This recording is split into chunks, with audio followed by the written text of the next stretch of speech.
Vacil Frutta, Adriatica, la Valle dei Sapori, un nuovo mondo alimentare. Avacil di Breda, Treviso. Ben ritrovati al meteo. Sarà una domenica all'insegna del bel tempo, ma il clima sarà via via più fresco. Nel dettaglio, sul Veneto non cambia di molto la situazione rispetto a ieri, tuttavia il cielo si presenterà molto nuvoloso e spesso coperto in mattinata, ma senza ulteriori conseguenze.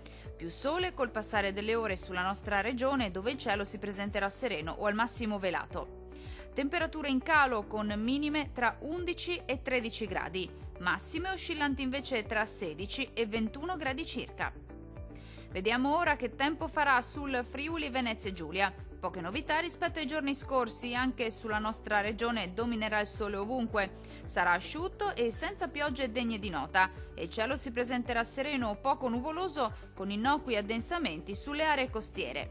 Temperature in diminuzione con minime tra 7 e 11 gradi, massime oscillanti invece tra 18 e 20 gradi circa. Vediamo infine la situazione meteorologica del Trentino Alto Adige.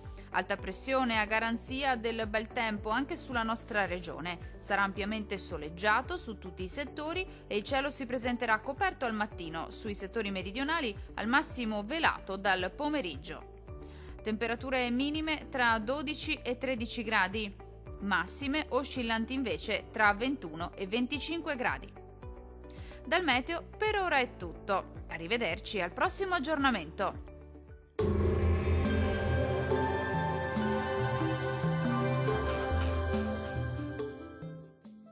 Vacil Frutta, Adriatica, la Valle dei Sapori, un nuovo mondo alimentare. Avacil di Breda, Treviso.